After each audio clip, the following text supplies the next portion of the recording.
Okay, welcome back.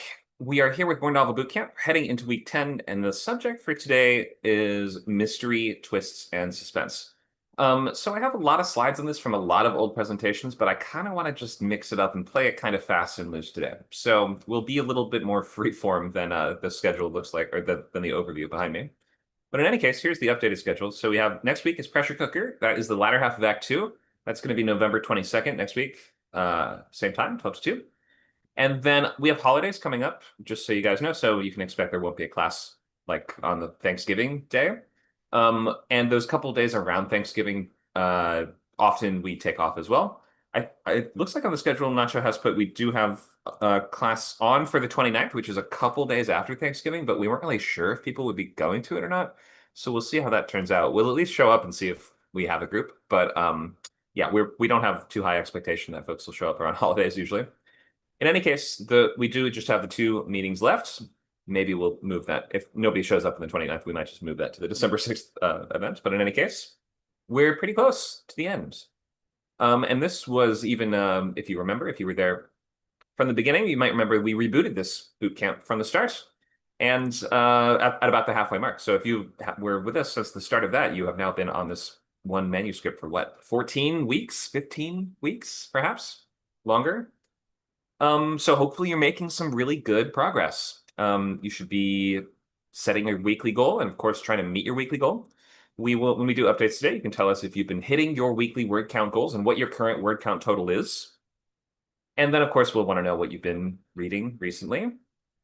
Here's the overview for today, or I'm not actually going to really stick to this, but we can use this as just a baseline, I suppose. We were going to start with check-in, where we will ask how many words did you write this week, and you can tell us your new word count total. Of course, also we are taking questions and issues that if you're running into some problem in the manuscript and not being able to advance to that next stage, then you can ask about that today. And of course, wanting to know what novels you've been reading this week, or anything you've been reading, really, but ideally novels are always on your to-do list as a novelist. But looking at these questions of mystery, suspense, and I also want to broaden this a little bit today into a topic that is a little bit newer and we haven't talked about as much, but I think it's worth breaking down the difference between a twist and a reveal. Like, is that the same thing, or is there actually a really nuanced distinction there between different ways that you can unveil new information to the audience? So I think that is part of the angle that I wanted to take today and sort of look at different types of reveals and twists and always battling this issue and this question of ensuring that the questions are not more interesting than the answers, or this problem of ensuring the questions are not more interesting. So, of course, you have to have those interesting questions, but when we get to the answers, you have to make sure that they feel like they're worth all the buildup and all of the the payoff has to match the setup. Like we have to, by setting really high expectations, you then have to meet those expectations, which can lead to some trouble in plotting. So we'll look at that today, and we have a couple exercises. Where's my overview? Here it is. A couple exercises. One is not even on the overview, but I have a new one on setup and payoff, and we will do one on chain of clues, which I have some new ideas for as well. So yeah, it'll be a little loosey-goosey today on the overview. That's okay. All right, let's start with our check-ins. So we're going to go down the list. You can tell us, where are you with your book? What's your current word count? And what have you been reading this week? All right, Becky, you want to start? Well, I don't know my word count because it's on my Mac that died. Right. Rest in I peace. can't access this. Yeah, I can't access this software, but my mum said she gets paid on Friday. She's going to buy the Scrivener for PC on Friday. So I've got a week of no writing, basically. Oh, no. What are Because you gonna I do? can't. Um, I might do some kind of research on because where I know where I want to get to, like, and I've like, but it's the middle bit where she's having to collect all of the stuff. Like I write weirdly. I've written the first act. I've written most of the third act. It's the middle bit that, because the third act's really sad, I wanted to do it first. But it's her going on the adventures.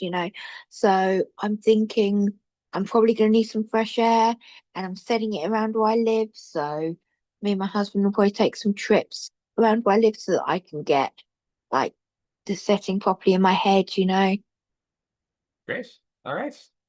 And did you finish the book you were reading? No, not Okay. yet. I just been my headspace has been a bit. I'm in a bit of an autistic burnout, and this didn't really help. So I've been really slow with reading. Kind of is tiring. I'm still reading it though. But I want to get the new Dan Brown book. Okay, That's my didn't know there was next a new one. read. Yeah, just been released. Cool. Hopefully you'll have some time this week to catch up with the reading. Thank you for the update. Yeah.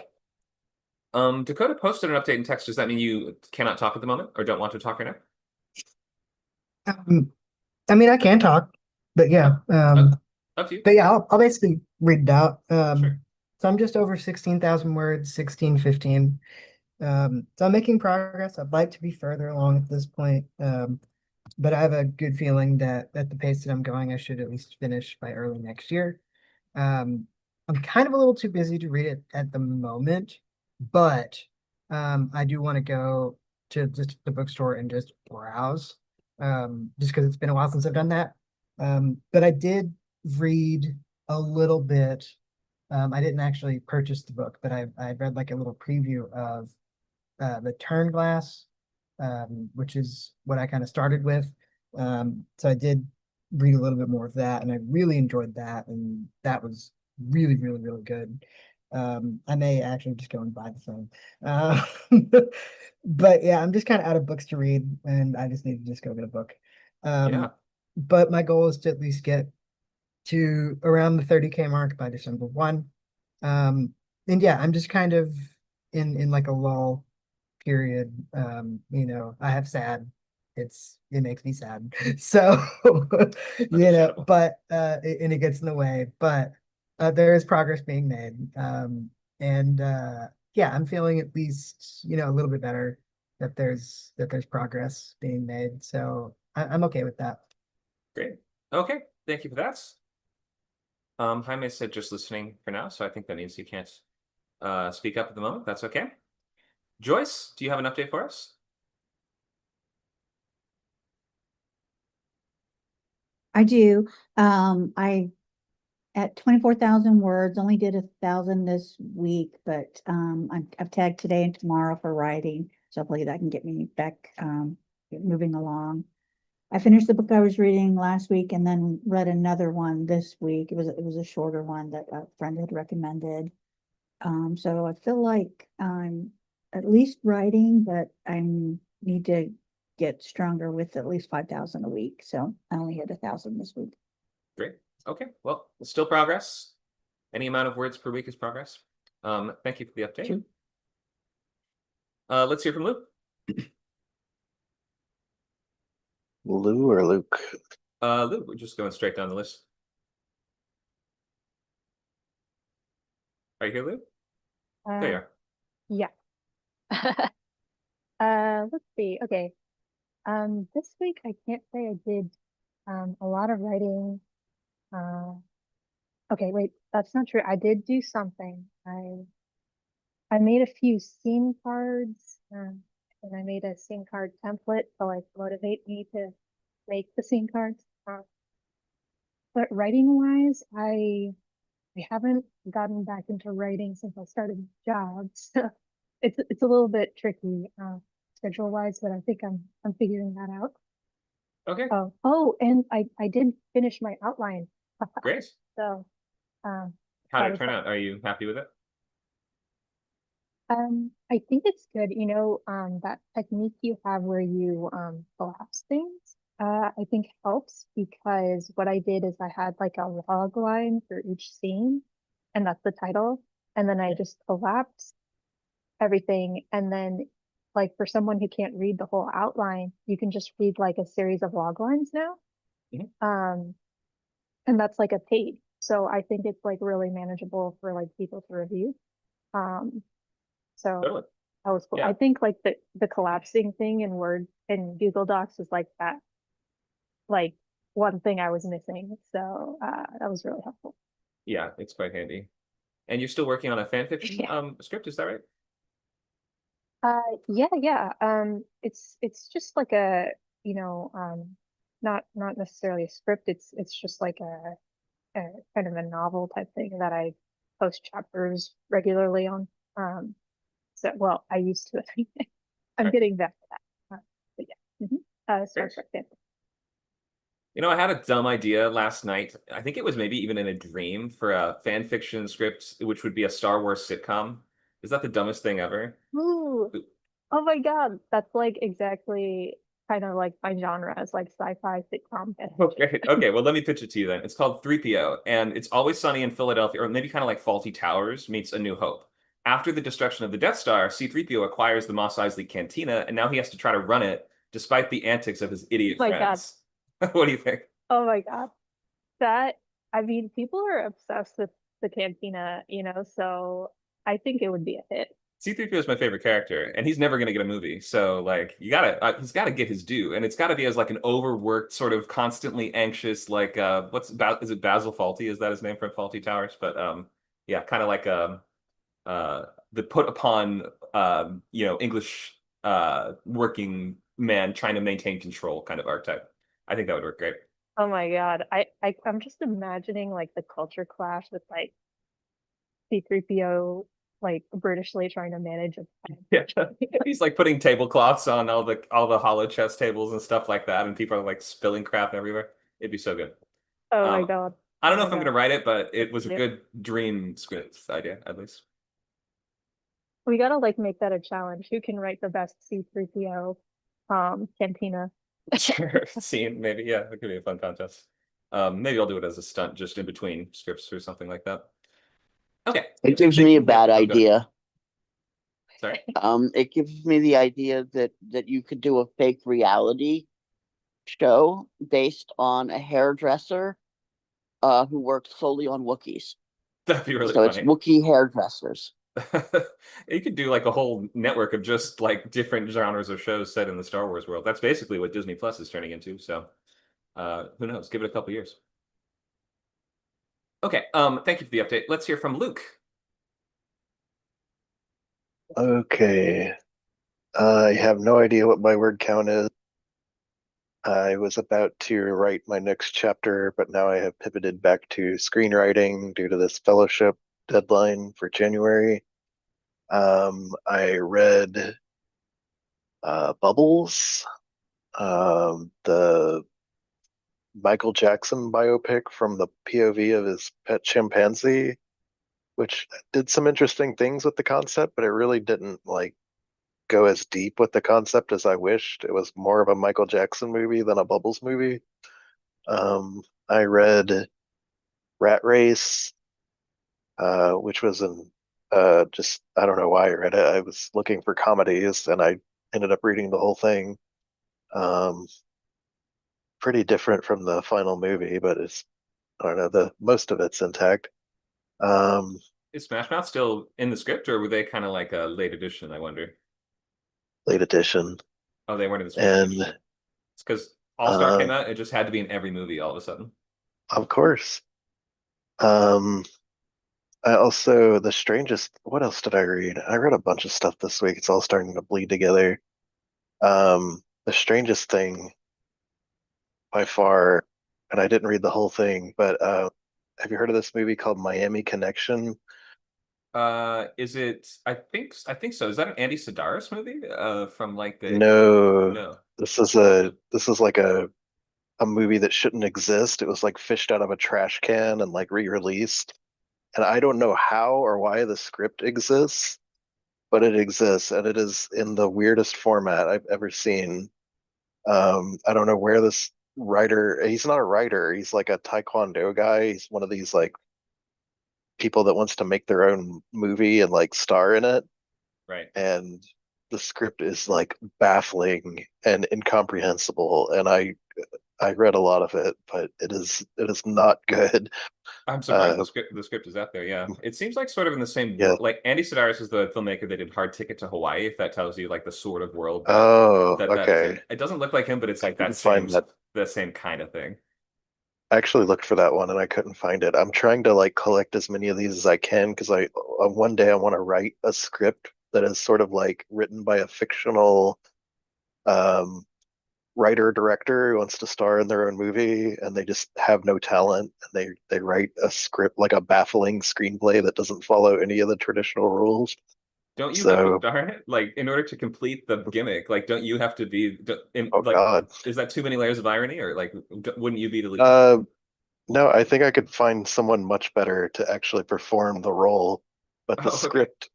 the script itself would be written in this way that is like completely like self-indulgent, self-referential, like, and I'm gonna come in this scene and I'm gonna look really cool and I'm gonna have two hot blondes on either arm and like I just yeah, just Well, if you're worried that your performance wouldn't be good enough, I think that that's not a concern anyone else has had while making these. Just saying. But if you would prefer a different actor, then it would make sense. I I'm want just saying someone that is like that's never spoken. more that fits the role a little bit more.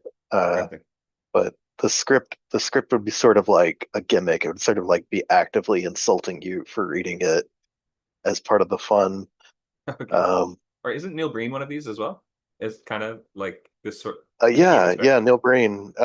There's a colloquial term they call it the black tank top movie, Yeah, I don't think he and yeah, wears. he Maybe he does sometimes wear black tank he tops. does in one of his movies, Yeah. and I don't know where the term comes from, but apparently a lot of these guys like try to show off their muscles and they wear tank tops. Yeah. Um, Interestingly, I don't think there's a female equivalent of this. Like, I don't think there's like no, I don't think there are any women directors that I'm aware of. I'd love to know if there are, but that have like this insane ego movie that they put together of just them like getting the girl and saving the world and looking awesome and everyone worships them. I've never seen that from a female POV. Someone link me one if there is one. the closest thing would probably be like the love triangle, like two men like fighting over her, but I can't think of one that is just like a vanity project. Yeah, I guess the female version of that is like the novel where it's like a self-insert kind of main character, but I don't think there's any like I can't think of any movie Yeah, examples. I can't either. Okay. Somebody find Thank you. like Yep. a really Go ahead. shitty Twilight kind of movie that looks like a vanity project with Yeah. a writer director. As the creator is also the lead character. That's the important part. Exactly. Yeah. Love on a Leash is kind of close, but the director isn't really in it. It kind of almost feels like that. Well, I don't know. We'll get into it later. Thank you for the update. Let's hear from Megan. Okay. All right. Unfortunately I now have two more reality shows to pitch for the Star Wars network. Okay. What have you got? Project Runway, the Fabulous Cape episode, hosted by Lando Calrissian, and Pimp My Star Destroyer, Oh, a very good. reoccurring series on pimping spaceships. Queer Eye for the Jedi, maybe that could be Queer Eye for Uh, the Jedi, another fabulous one. Queer, or maybe for the Naboo monarch. oh, the Queen of Thieves. Yep. Yeah. Because I mean, she gets the good outfits. I think queer men would love to dress the monarch of Naboo. Yeah, there's a lot of layers. And I say this as a resident of San Francisco, so I'm fairly certain they would love to do that. Oh, It's as close as I actually get to being a gay man is living in San Francisco. So, right. anyway, uh, just you've caused a virus in my head with these stupid Star Wars ideas. So thank you for that. Anyway, novel going well. Two new chapters written that are in the body of the novel. Still following the ripples out from the change of character age. At a little bit past, or about the halfway point, maybe a little past that now. On the ripples, uh, including the two new chapters that have been added, and have been reading Fourth Wing. Again, just trying to pick apart what's working and what isn't with that book and why it's popular. That's me. Great. All right. Thank you for that. Sounds like some good progress, and glad you're still reading stuff. The big popular books are worth deconstructing and analyzing, even if you don't think they're good. Let's hear from Vicky.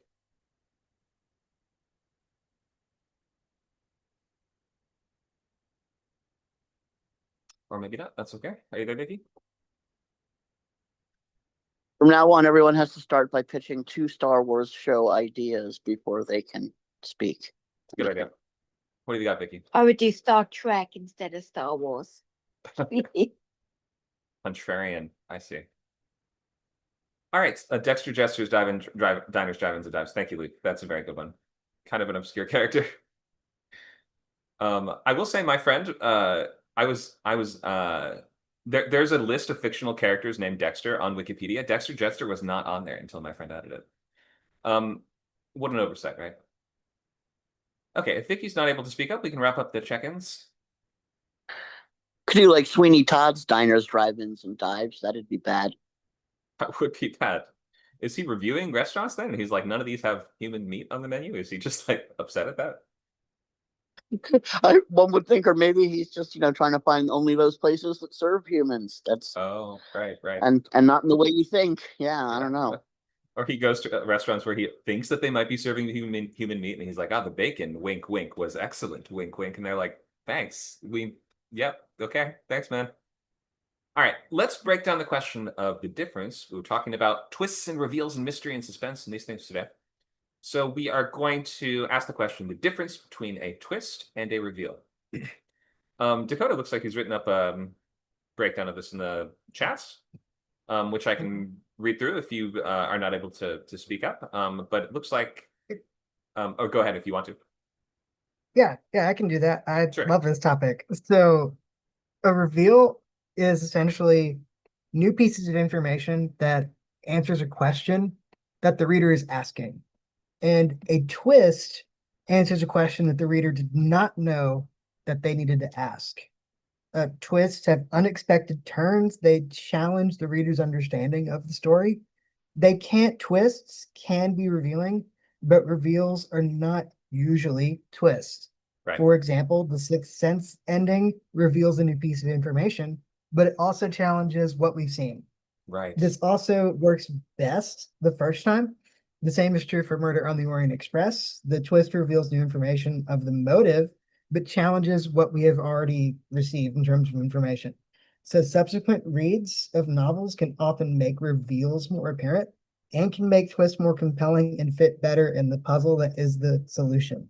It's best to think of these, at least in my opinion, as puzzle pieces. The question is, how do you showcase what the picture is? Either way, both serve to provide an answer, but do not necessarily have to be, quote, the answer. Great explanation. I think we can shut the class down. You pretty much nailed it. I think anything we don't know and we learn the answer to is kind of a reveal because we didn't know it, so it was revealed to us. We usually use the term in reference to big answers to questions, though. Questions we were wondering about and often drive, if it's a mystery, especially the driving questions of the story. Whereas a twist recontextualizes what has come before it. I like how you explained it as it challenges what you have seen up until that point. So that is a great distinction to be made there. You might imagine that a reveal could be something we're anticipating and waiting for, but it may not be necessarily something that we could never have expected. Whereas we could be just, like we reveal the hero's face as they slowly turn around and they're like ready to kill the villain, whatever it is. We knew they were going to do that. We usually use the term in reference to the answer to some kind of question, though. So we have to ask questions in order to have true reveals. Just because something is surprising doesn't necessarily make it a reveal. A story should be driven pretty much entirely by scenes that are surprising. And we need that constant sense of surprise. And not just in terms of questions and answers, but in terms of scenes not playing out just the exact same way we think they will. That's one of the main things that can make a script feel boring, even if nothing's wrong. And sometimes it's hard to give notes even when you read a script and you're like, it's pretty much fine. Like, it feels like you're hitting the beats and there's no real mistakes, but it's just that the scenes are playing out in the way that I think they will. And in some cases, that can be kind of on you. If you're like, I've seen 10 billion horror movies, I'm pretty good at assessing like where the next one could go next.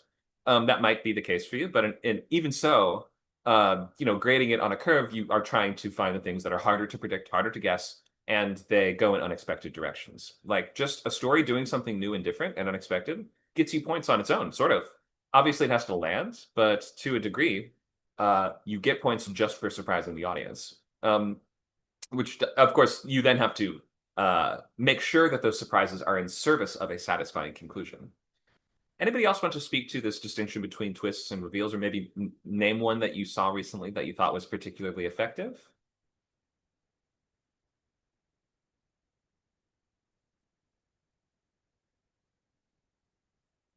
A recent one? One you saw recently, one that comes to mind. Doesn't have to be that They're all recent. spoilers. That's true. Well, I'm okay with spoilers. Can we talk about the uh, Pluribus pilot? There's a lot of reveals in that. They're Maybe interesting. I want to. Would anyone object? It's just came out recently. So that one's still airing. Still recently aired. Would anyone object to spoiling the first? It's only a couple episodes, so it won't be like deep reveals, if anything. Just kind of speaking to how the information unveils in the pilot. Kind of spoils the premise, which was kept very deliberately hidden to let people sort of discover it on their own. Okay, well, we're going to talk about it for the next 5 minutes. And if you don't want to hear it, mute your mic and I'll wave furiously at you to tell you to come back. Does that sound good? Okay, so go ahead, Luke. How would you like to get into the twists and reveals of the first couple episodes? Did you watch episode 3? Yes, I did. So I just want to talk about the intro section. So cold open. I don't know if that's a reveal, but we get little drip feeds of reveals. Like, um, there's SETI, standard sci-fi opening. We've got some kind of mysterious signal at SETI that we're investigating, and more people start pouring in to like study this signal and figure out what it's about. They discover that it's not a binary code, it's a quaternary code made of 4 sequences. So that's a bit of information that is going to be revealed later, which I guess we're gonna have to spoil. Um, what else do we reveal just in this opening section? Um, we see that whatever the guy's like, oh, I know what this is, and then whatever that is leads to experimentation on rats, and we see a scientist get bitten by a rat, and then they undergo some kind of change. You look like you're about to say something. No. I'll get. Um, so we don't know exactly what's happening yet, but we see multiple people, like the first scientist that's infected like kisses someone, and then they start behaving strangely, and then more people start being kissed and behaving strangely, and then we see them doing really strange things, like taking Q-tips and like swabbing their mouth and then putting them in petri dishes, but they're acting sort of in unison. They're all sort of like coordinated. It's like synchronized, and they're performing like complex tasks with other people sort of simultaneously. And without Um, speaking. yeah, that's all silent. Right. Okay. So yeah, this is sort of like a series of reveals that are leading up to the premise, which is, do you want to just tell us what we're building to? Yeah, the quaternary code is DNA, and the DNA sort of like compels these people to, uh, I don't know, it's almost like they're infecting each other, but they're becoming part of this like hive mind, if that makes sense. Yeah. Yeah, makes sense to me. So yeah, we learned that this sort of mysterious signal from space. We learned the answer to what it is like a third of the way into the pilot, right? We don't have to wait the whole show, or we don't have to wait multiple episodes to find out, well, what exactly is going on here. The nice thing is that we get a lot of information pretty fast. The pilot covers a lot of ground. We learned that the signal that is being broadcasted from space is sort of like a gene sequence that is maybe intended to like trick people into making that gene sequence on their planet so that this virus can spread. Like that's their reproduction method, is just broadcasting a series of what are they called? Quaternary signals. And then Yeah, it's like a nucleotide sequence. right, exactly. And with the intention that somebody hears it and then they make that on their planet. Maybe to deceive them into like doing this, or maybe because well, I guess we still don't know exactly why they do it, but We the don't point know is, exactly why. yeah. The point is, the world is essentially taken over very quickly by a hive mind of uh, an intelligent virus of some kind, like some sort of like quantum entangled, interconnected, like we don't know how the hell they're doing it psychically with telepathy or something like that. But they are essentially, it's like a body snatcher type virus that connects people together. Um, and the main character has to sort of learn about this one step at a time. And first of all, with having no idea what's going on, like we have more information than she does because of the first act, which you mentioned, starting with the broader scope of we see what's going on with, the NASA type people. So we get some more information. Then we move to Carol, and she has none of that context. So we have a little more than her, but like as she starts to piece things together, she starts asking lots of questions and starting to piece together the answers alongside the audience. My favorite part was when the press conference comes on TV at the end, and she's like, "It's an alien invasion, right?" And the guy's like, "It's not an alien invasion, Carol." And the marquee at the bottom just it changes to, "It's not an alien invasion, Carol." Like there's Yeah. like a sense of humor in it that's sort of hard to pin down. Oh, definitely. Yeah. It's really funny in a lot of ways when you think about it, but it's also really dark Right. and strange, and I appreciate all of it. Okay, so yeah, love how the reveals work in the pilot and how the character is sort of the audience insert, but we have a little more info than her. And it's really useful if you have a very complex question at the heart of your story to try to get the audience on the same page with the character or give them a little more information. But it's tough to follow a story for too long if we have far less information than the character. Let's bring back whoever was muting their mics because of, or muting their headsets due to us talking spoilers. We're done with spoilers for anybody who was not listening.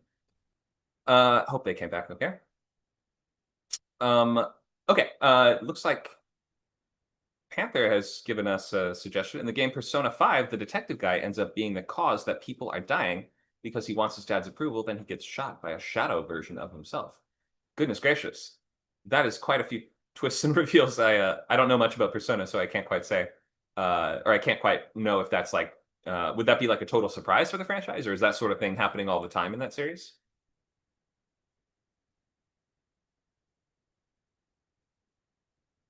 Oh, it's all good if you're not able to speak up. Okay, well, yeah, games are great with twists. I recently, or like twists can work really effectively in game narratives, especially if they cause you to because like there's that added element of player agency alongside the narrative experience in a game.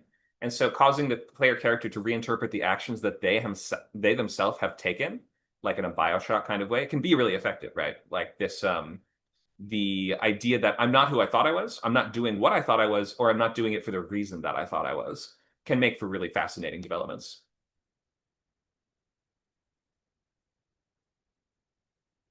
Okay, I guess we've broken down the difference between twists and reveals, and we understand that most stories have a combination of both. Like there are certain genres that rely on them more, but there's no genre that absolutely requires twists to make them work, right? Even a good mystery we don't necessarily need to completely reframe everything we've seen up until that point. Reveals and surprises can be enough to power an entire story. You don't need to add twists just for the sake of it. In asking this question, though, what makes a good mystery? We're essentially asking what makes a compelling question. So what are some compelling driving questions that can power an entire novel? Who did it? Who done Who did it? it? Okay. So it being something really bad, I would think, right? Like a murder or a crime. Yeah. It has to be something impactful. Or like, we don't really care who did something boring, right? It's like, oh, who swept the steps this morning? Like, not a super compelling mystery. no. I'm trying to think ones where it might be no, it's always something bad. I can't think of anything where it's who did it and it's a good thing. Who gave us all this? Who donated all this money to charity? We must find this mysterious altruistic donor and reveal them. Oh no, romance. Who was it? Who's my secret admirer? Who That's did a it? good one. Who put the cards in? Yeah. Okay, we There found we it. go. All right, you won. Yeah, that's a great driving sort of like. I think not. I don't watch that much romance or read that much myself, but that feels like a little bit of an underused element to me. The idea that we can be reading or like Yeah. watching for more information and like trying to solve a mystery that involves falling in love along the way, or like the love is sort of the answer to the mystery or something like that. I had an idea for a while ago. I can't remember if this was something I was pitching to someone or if this was just a random idea. I'm not going to write it, so anyone can have this if they want.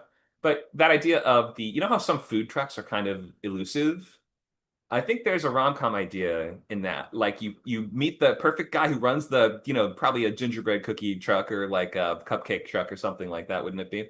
But then it's hard to find the food truck. You never know where it's going to be, right? So you got to find him again before, I don't know, is there a rival love interest that's trying to find the mysterious food truck guy as well? Is there something there? Is food truck guy a viable rom-com mystery idea? What do you guys think? I think it's Good word. doable. So I A can. romance where Waldo. Romance Where's Waldo? That would sort of imply that the guy had a very generic look to, or not generic. I guess Waldo actually stands out, but that we're trying to find that Romance Where's Waldo sounds like we're trying to find him at a festival or something like that, or like we're he's in a crowd somewhere. You know what I mean? But the Lou asked, was there an elusive food truck in my past that got away? No, all the food trucks in my neighborhood So are very like, hey, consistent. dude, where's my super date? Hey, yeah, dude, where's my car? Exactly, kind of like that. The Yeah. Hangover is another good sort of mystery comedy engine. Mystery and comedy can go really well together. I wonder if we should we talk about the chair company, or is that too many spoilers of existing shows? I guess that's what you get when I want to do a less structured class. Is I just want to talk about what's on right now. But I guess we've spoiled too much. We won't spoil Chair Company. But if anybody's watching it on HBO or anybody interested in, it's essentially a mystery box where I won't spoil anything about it, but the mystery is almost so dumb that you're not even sure it's there. Like maybe the character's onto something, or maybe he's just kind of wrong. Like you're not even sure if the premise of the mystery is true. Like it feels like the mystery you're watching might just be kind of like a big mix-up or a mistake, but then like it keeps layering in things that you think, wait, maybe it is real. So that's kind of an interesting additional angle to play, is like questioning whether or not the driving question is even valid, like questions about questions about questions. So what else makes for a good mystery? What are some other driving questions that can power a whole book? Why? Why? Okay, why what? Why was it done?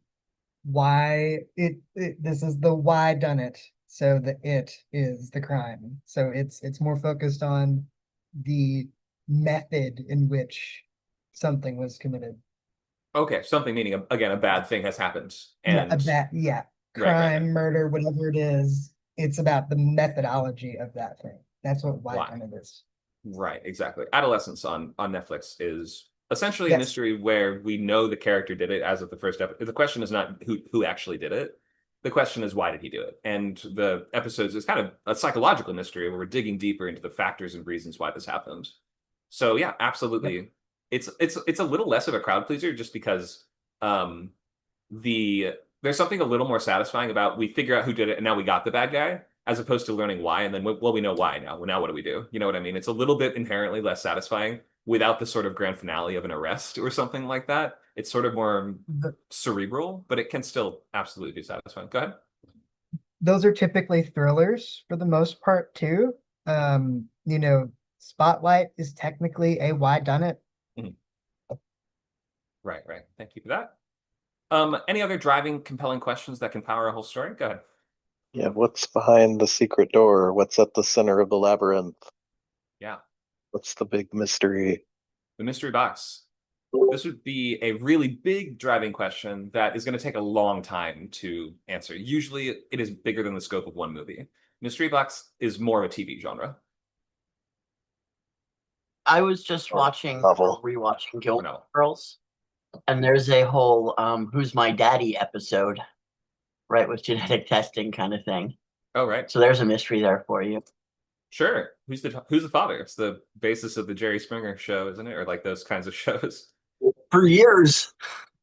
That means it's pretty compelling to Okay. people. Go ahead. I'm thinking about, for example, courtroom dramas. It would be will they be able to X? So courtroom dramas, will they be able to prove this guy is innocent of murder? Like we already know that he's innocent or that he's guilty. But the question is, will they be able to prove it? Yeah. I think in some cases courtroom stories can have a strong driving mystery to them. If the question is just, will they be able to prove a case, that's a little less of a mystery and more of just an obstacle. But if they have to solve some, like if the lawyer doesn't have all the information, then sometimes like some stories play it like the client is lying to them. Sometimes they have to like piece together the truth between all the different sort of testimonies. That's what I was meaning. Like, you know, Right. if the if the all the evidence is pointing at them, but they're innocent. So what's really going on? That's what I mean. Like, we know they're innocent, but what's actually going on? Right. But they may be innocent, but what happened could be the question, or the question might Yeah. be they might be innocent, but who actually did do it, or something like that. So yeah, Yeah. we may have some information that we're sure about and some that we're unsure about. And different stories can also balance the idea of how much can the camera lie, or how much can the sort of onstage narrative lie to us? In books, it works a bit differently because we don't have a camera. But in those cases, you might imagine that like instead of, for instance, if you want to leave ambiguity about whether or not something actually happened in a testimony, in a book you could kind of cut to that thing and show it actually happening, like we are living in that scene, or you could leave it in the form of the character hearing about it, like a character hearing the testimony, and that can be just as compelling, just hearing the character explain their side of the story, and it leaves more room for doubt and more room for error and mistake and them not remembering things or telling white lies here and there or covering for themselves or all kinds of stuff. So yeah, we do have to manage that idea of the camera far differently in terms of mystery and reveal in books. Go ahead. I'm trying to figure out, like in my murder mystery, it's very obviously what the central question is a whodunit. But in my horror, like it's basically it's more of oh no, actually I got it. It's the how far will she go? It's the Go. Okay. yeah. Like, So it's not to really a bring us driving back question. in this case. I guess it's that's the core of the character's like arc and development, it sounds like, but it doesn't sound like a mystery because the question is tangential to the problem. Like your character is trying to accomplish a task. The audience is questioning how far will she go, but the character is not really asking how far will I go. Is she? Like she's not trying to solve this. She's not trying to like. I hope you see what I mean. Go ahead. This is where I think I'm having an issue with this current book Okay. because it's the one with the girl who's learning necromancy to bring her sister back. Mhm. And I feel like there is mystery there. Okay. Like, who's the necromancer? Why would he be helping her? You know, is necromancy good or bad? There's all these different like questions coming up. Mhm. But whereas with the murder mystery, it was really simple. The mystery was who did the crime? Right. With and you know, can they prove the uncle innocent? But it was who did the crime. With this one, I'm not sure what the central mystery is. It sounds like there kind of isn't one. It's more of a drama type story or like about moral dilemmas. If the question is how far will the character go, isn't that a moral dilemma? Yeah, it's basically she wants to bring her sister back to life, but she then learns that to do that she has to kill someone. Mhm. And she won't become a murderer even to bring her sister back to life. Like that's kind of You could frame it. Here's an idea. What if the central driving question could be, can I find a different way to do it? You know, like can I break the rules? Can I circumvent that that's rule? a good point. Yeah. Because from the midpoint she does start trying to look for that. There you go. Okay. When she finds out the cost. Yeah. Is there a way to do it without paying the costs? And of course the answer is no. But your character that is something that she is trying to actively figure out. But yeah, like a mystery plot thread is resolved when we learn information. And it sounds like learning the information of how far will she go is something we can only do as she accomplishes her more pressing goal. So it's a little different. You're right. It's not a mystery plot type. Right. Cool. Yeah. I think that's why I'm struggling. Because I'm still in mystery brain. Right. Makes sense. But yeah, give the character more information. Make it more about that dilemma. Go ahead. One that works really well for the whole series is the one that One Piece has. Not only where is the treasure, but what is the treasure, right? And everybody's after the One Piece. The characters don't know what that is or what that. I've never seen it, so I don't know what that is.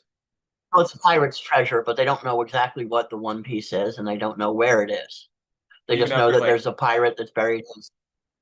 Sorry to cut you off. Go ahead. Well, I mean, I don't know the whole series, but Okay. I was going to say there's a lot of that show. right, I just they're told they're after the one.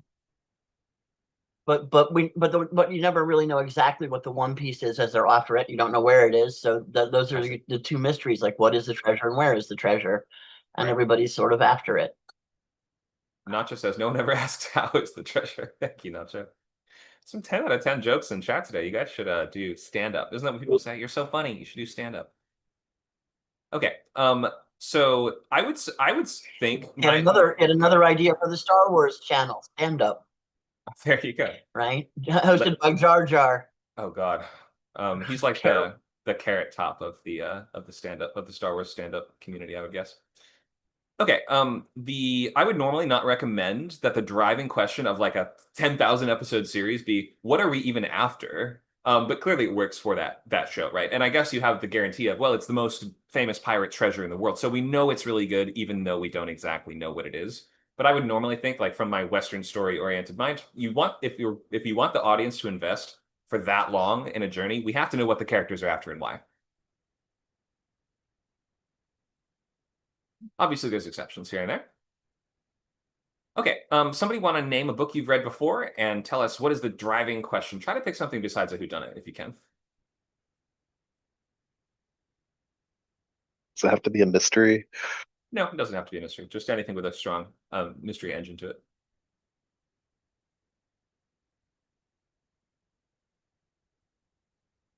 Vicky also tells us it's whatever if you get the treasure, it will give you the title of Pirate King. Okay.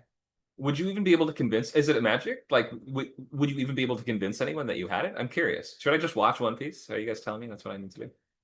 I mean, it's hella long and it's still going, so I don't know if you want to watch 1,000 plus episodes of a series. I don't like anime, Well, so you could no. just watch the one season live, right? Oh, Because they have the live action, which is actually very lovingly done from the cartoon. Right. And it's one of the few live actions that the manga lovers don't hate. Yeah, hard to find. So I mean, Yeah. if they keep on going, sorry. Go ahead, Vicky. I mean, if they keep on going to do the whole on One Piece in live action, they're going to go for a while. Like literally, the manga is not finished yet either. Right. Yeah, I had friends reading that in middle Good, school. because I enjoy the shit out of that. So Okay. Thanks, guys. Luke, did you have a central driving question you wanted to bring up? Go ahead. Yeah, the positronic man. The driving question is, can a robot become a human? What does it mean to be human? A philosophical driving question. Yeah, great. That's a sci-fi staple, is a central question that doesn't necessarily have a really clear-cut answer, but the story sort of seems to make a case for it. Like it's going to sort of say by the end, by the definitions that we have set, this character has, quote, become a human or not. Go ahead. I suddenly realized one. It's a British author. You guys probably wouldn't have read it, but it's Scarlet and Ivy. In the first book, is all about this girl has been sent to private school to replace her twin sister, basically to pretend to be her twin sister. And so the driving question is, what happened to her twin sister? What did they do to her? And where is she? Like that's her driving force. What happened is a great It's driving not- question. Yeah. Go ahead. Yeah. What happened to her? It's not like a fantasy or anything. It's historical, but really, really compelling. And so she mysteriously disappeared, and we're trying to answer the question of where did she go? Yeah, basically, it Yeah. literally starts with this girl being picked up and told she's got to go to this school that her sister had gotten into, her twin sister, and she's got to pretend to be her twin sister Scarlet. So she's Ivy, but she's got to go and pretend that she's Scarlet, the one who disappeared. Right. Got it. And while she's there, she's trying to find what the school did to her twin sister. Great high concept. Really clear and evocative and easy to understand. Yep. We have different variants on mysteries. We don't have to get into all these. We talked about this before. Usually we like the audience to more or less be on the same page as your quote investigator character, but you can always find ways to divert from that and subvert that. Sometimes your investigator character goes off on their own. We don't see what they do for a while. They come back and they've learned information that we don't know about. That can be effective, but you typically don't want to withhold that for way too long, especially if the expectation has been built that we are going to be on the same page as this person. The investigator in a lot of mystery style stories is sort of the audience, like the audience surrogate. And so the expectation is that they have access to all the same tools and information that we do. They may be an expert in something that we aren't, and that we don't have expertise in, though. That is the sort of one distinction. They've been an investigator a long time, and a lot of investigators have their own kind of gimmick, or a thing that they're really good at, or something they're very perceptive at noticing, or some reason why they're really good at this. Can anybody name a detective's gimmick or a detective type character's gimmick?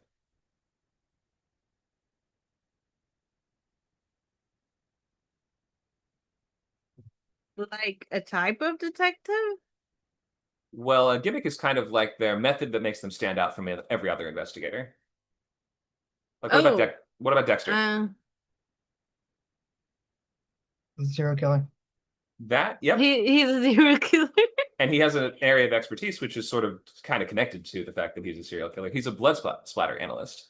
And so his role on crime scenes is to go and sort of figure out where did the blood fall. He has to set up red threads and strings to sort of like figure out the splash patterns and things like that and gain more clues based on that. So he has kind of two gimmicks. Hercule Poirot is. Oh, go ahead. It's only I've been thinking, because we started talking about anime and all. There's an anime called Psychopaths. Technically, it has two gimmicks: one that's related to the main character and one that's not. Okay. The main male character of the series, he is a criminal.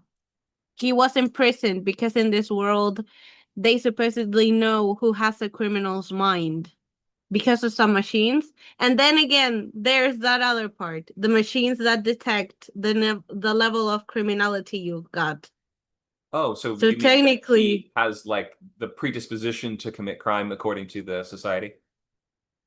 Yeah, and supposedly because of that, he thinks like a criminal because he did commit a crime, and they put him in this like task force that's only made out of criminals, because since they are disposable, if the other criminals kill them, they can just exchange them. Yeah, like the Suicide Squad kind of thing, where like it takes a bad guy to catch the bad guys. Yeah, that makes for a really good gimmick if your investigator is a former criminal themselves, or a current criminal, even like in Dexter's case. Were you going to tell us about Poirot, Dakota? Oh yeah, I can talk about Poirot forever, but basically the gimmicks that Poirot has, he basically has two, but the one that's the most prevalent is he has OCD. And because of that, everything has to be exactly perfect. And if things are not perfect, then he notices. The second thing is that he is a humanist, meaning that he believes in the best of everyone. And because of that, he is very observant as to what people are saying and how people are talking. Like he basically acts as a psychologist in many ways. And because of that, he is unassuming to be a threat because of how nice he is. Right. Yeah, a couple different gimmicks. You have a personality gimmick, you have a methodology gimmick. A lot of investigator type characters will have some combination of those things. They can often be connected as well. Like you can look at the fact, well, do they call it OCD in the books? Or was that before that was a term that was even used? That was well before. That was more like it was basically established like more so in the films, and of course after. But some of the early books, it wasn't called that. I assume they just described him as like persnickety or something along those lines.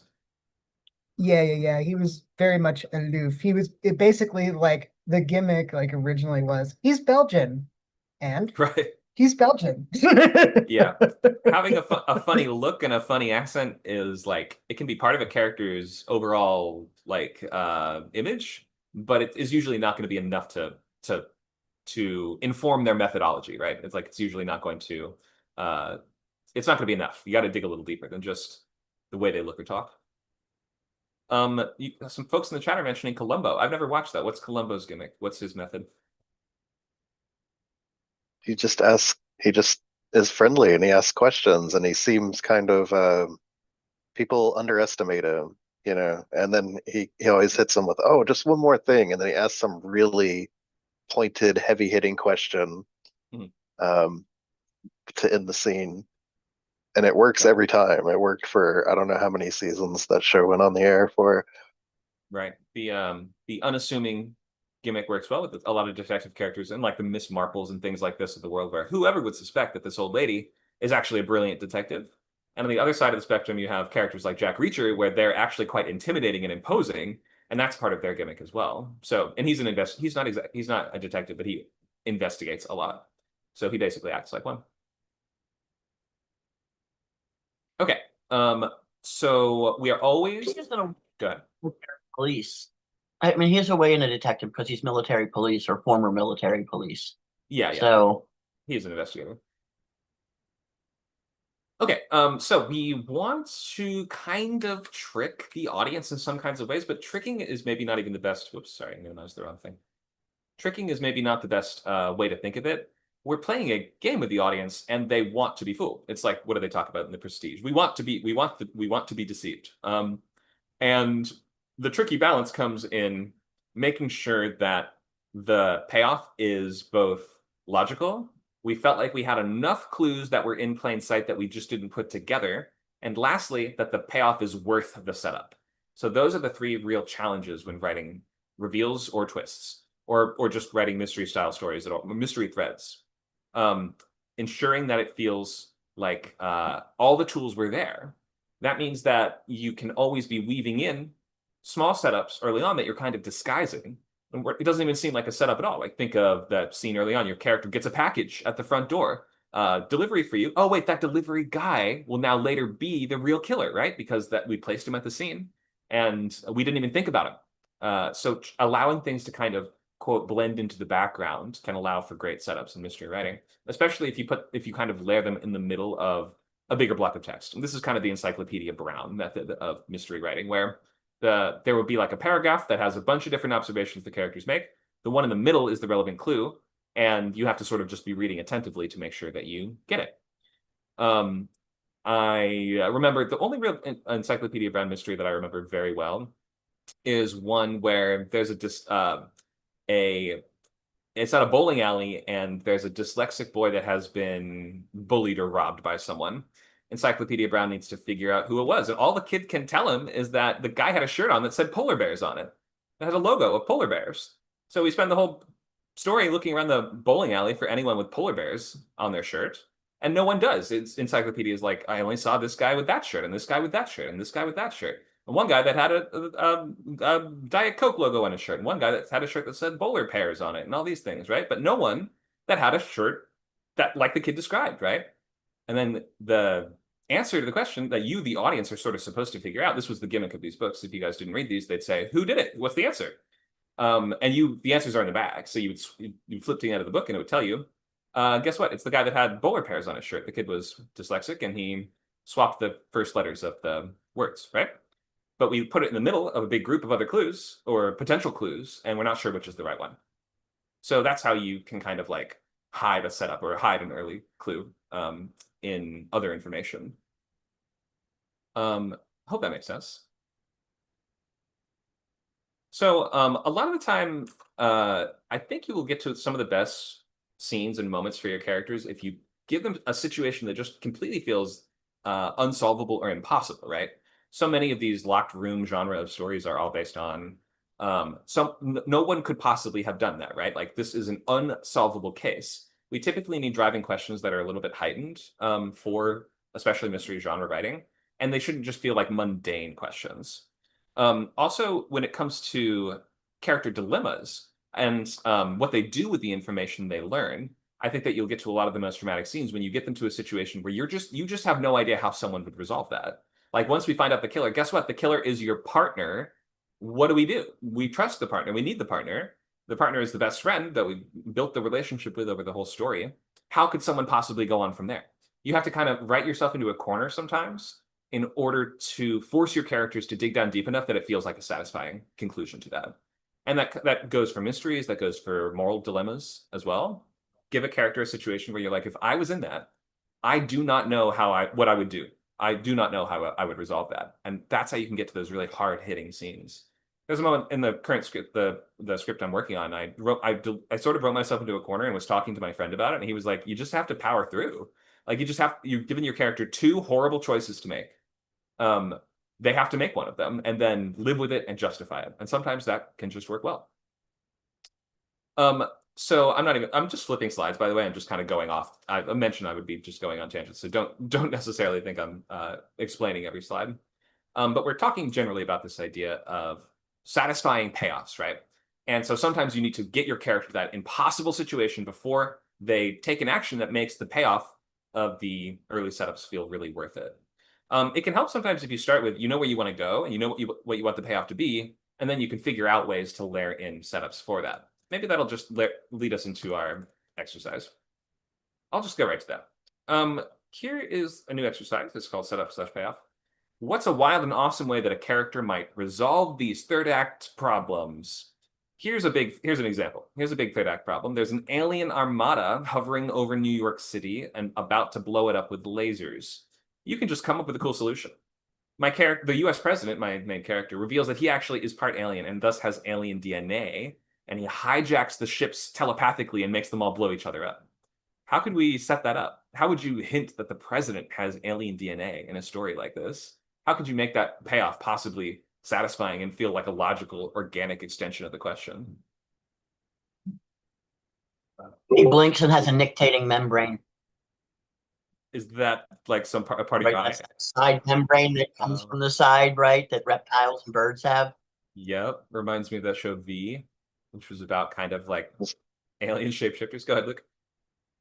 I was gonna say he refuses like a series of medical tests or like a blood test or something. Okay, so he avoids putting himself in situations where his physiology will be somehow analyzed in a deliberate way. He always has some excuse for it, but yeah, just conveniently avoids having his blood samples taken. What else? Nacho suggests he eats a half kilo of cinnamon. Yeah, that would do it. I think a kilo is like 2.2 pounds. So if he is eating 1.1 pounds of cinnamon, we'd think something was off. He has a weird diet. Yeah, that'd be a great setup. Kind of like the Men in Black thing, right? He just straight up eats sugar. Anything else? Maybe we just test somebody's like doing tests on hairs and they find something strange and I don't know, they're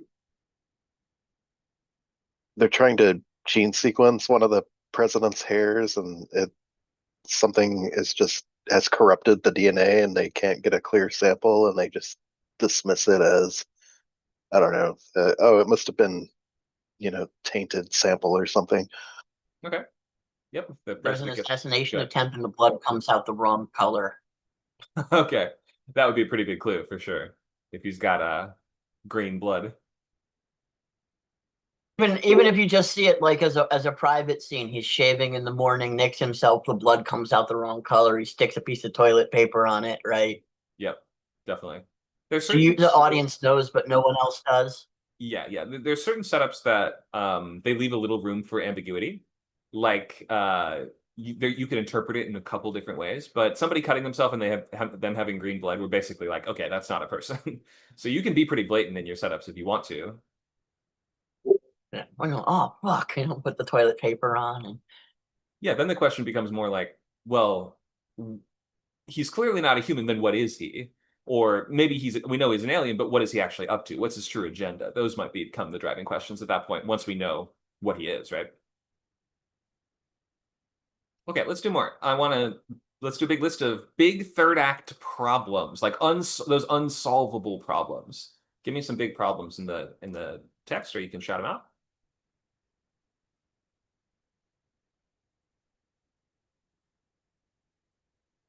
Anybody?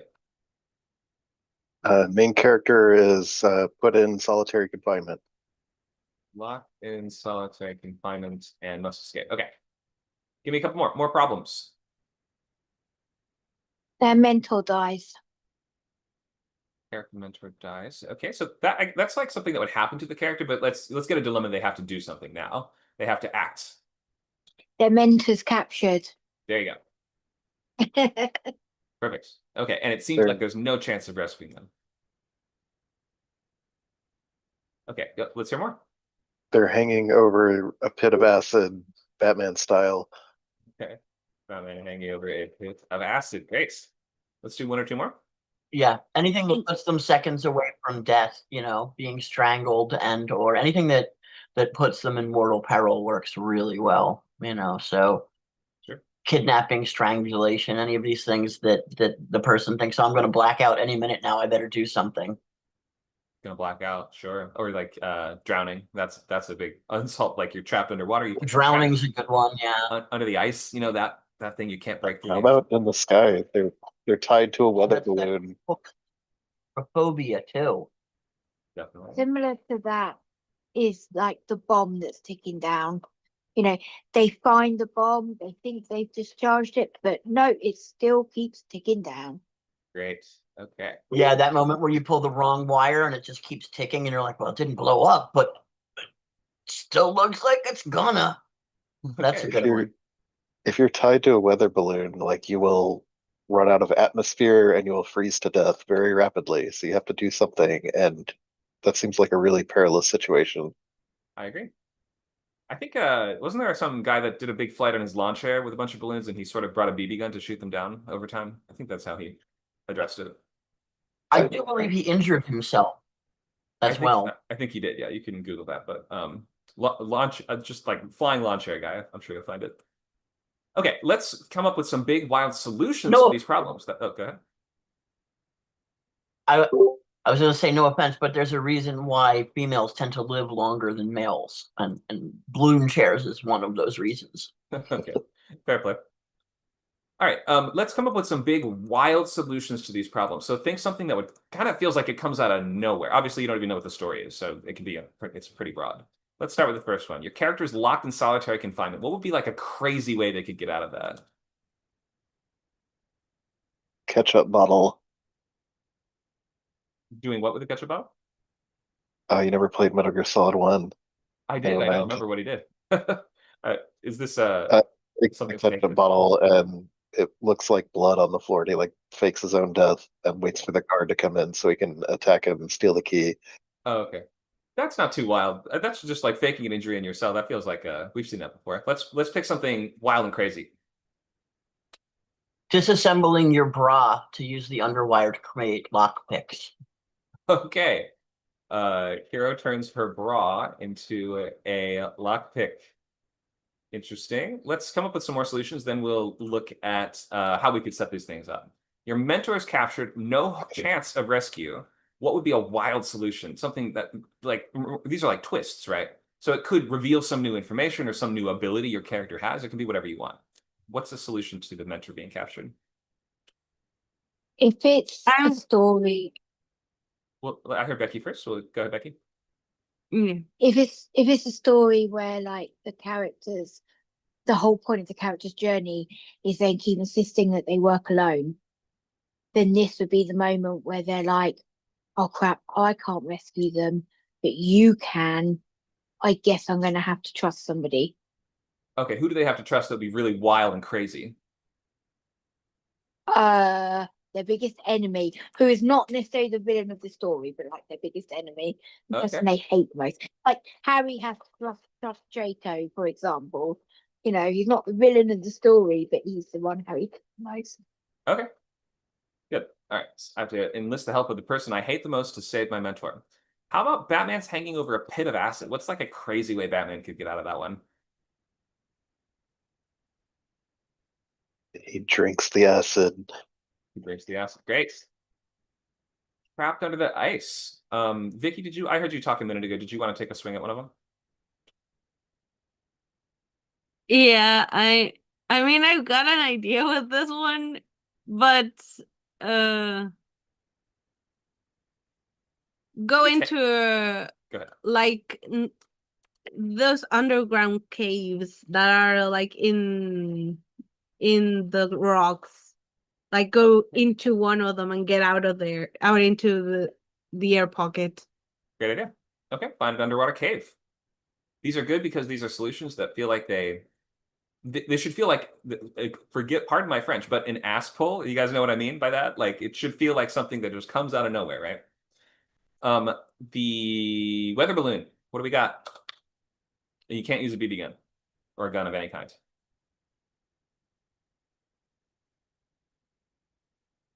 I got nothing. Fly.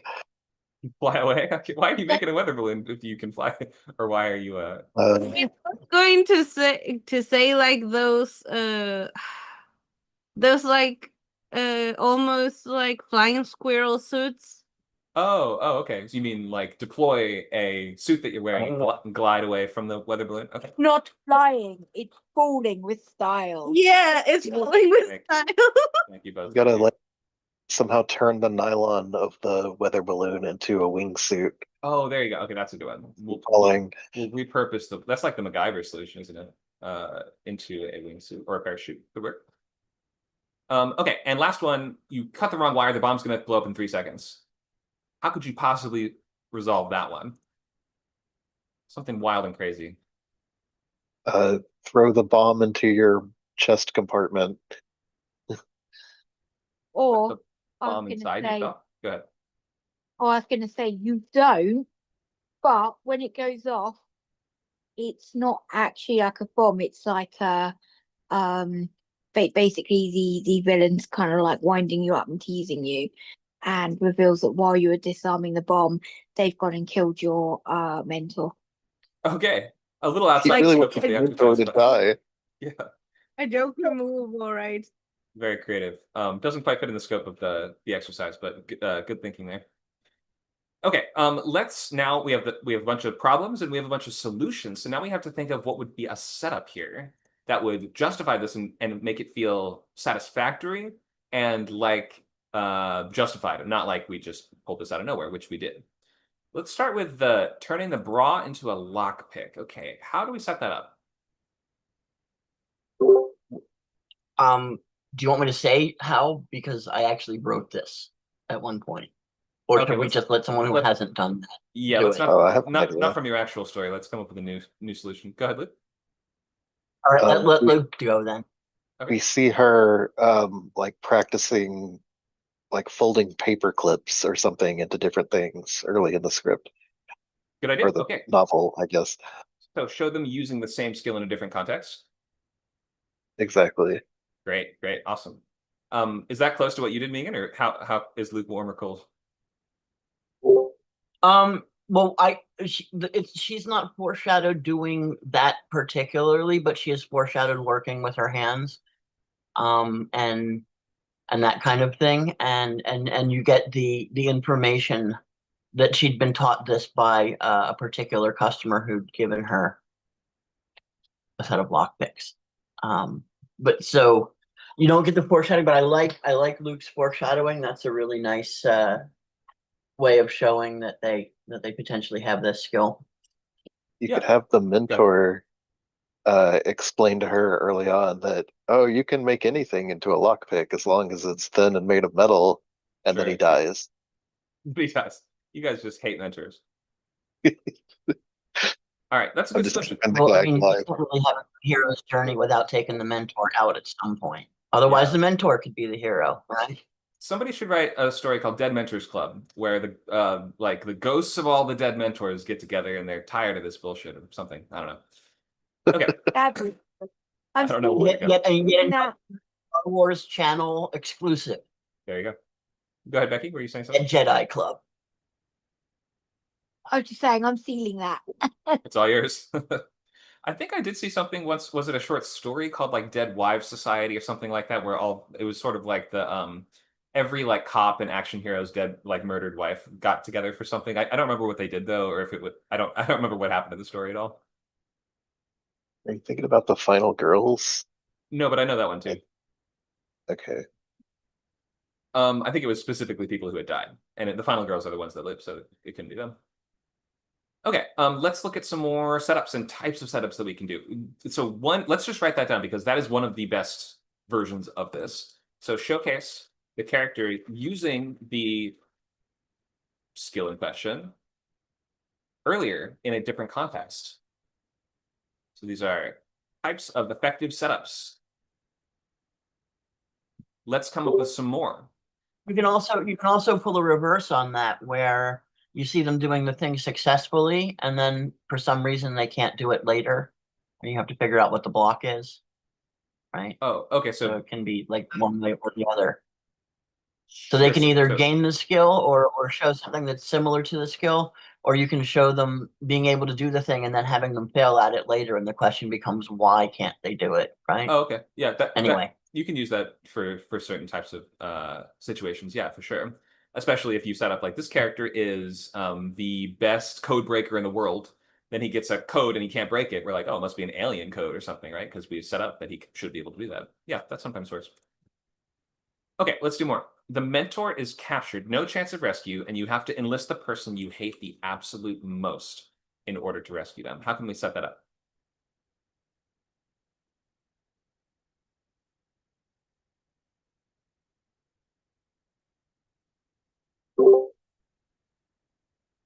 I can start. Go ahead. Really bad date.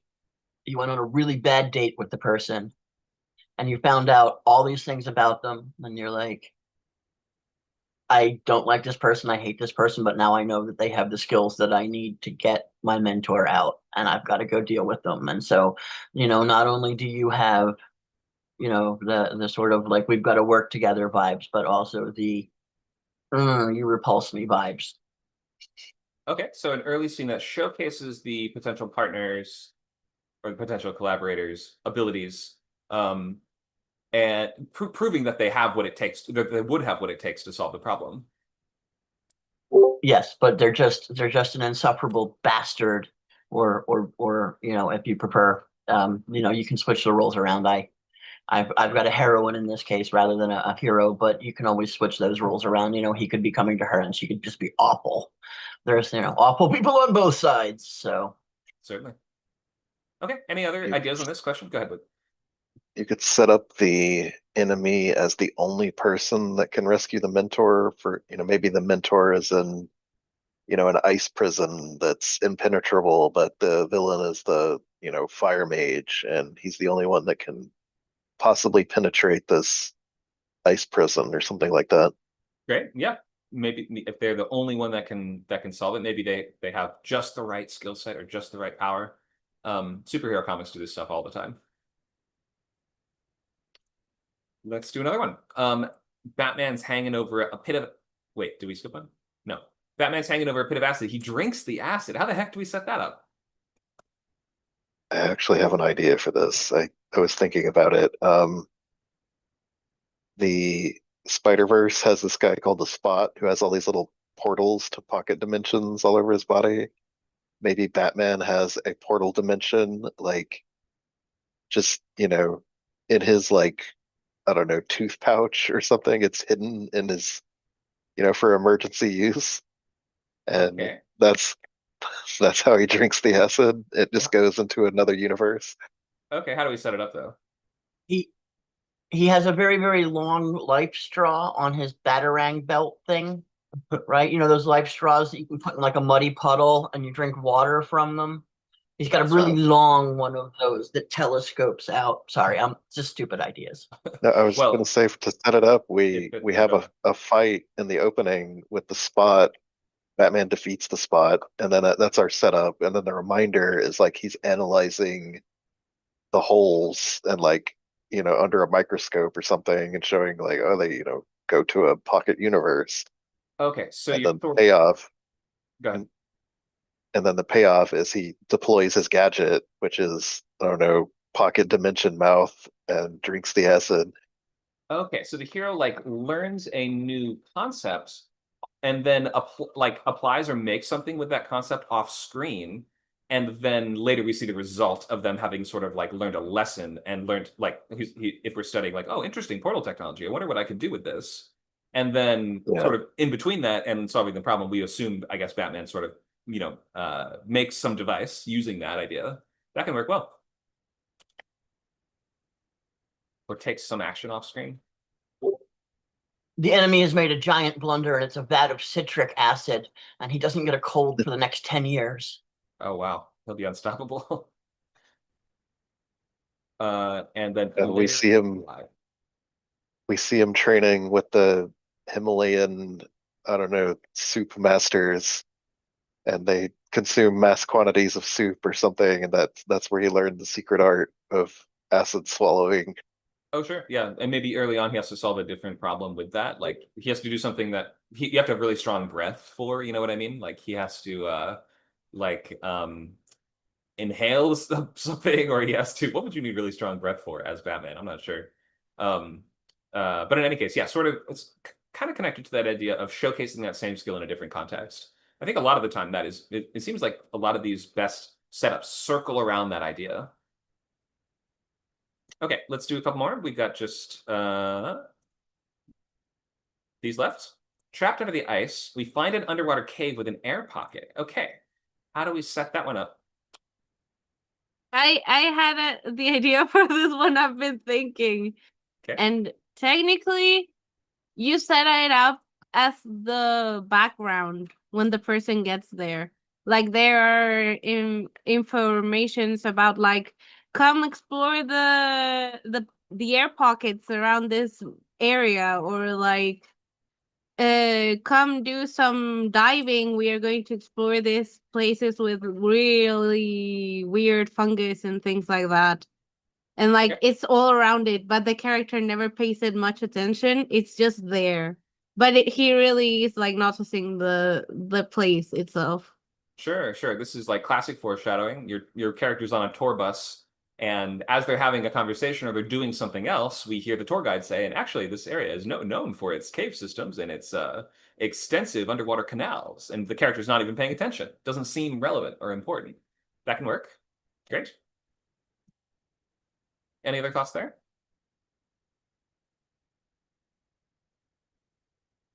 All right, let's do our last two. We're tied to the weather balloon, and we repurpose the balloon into a wingsuit. How can we set that up?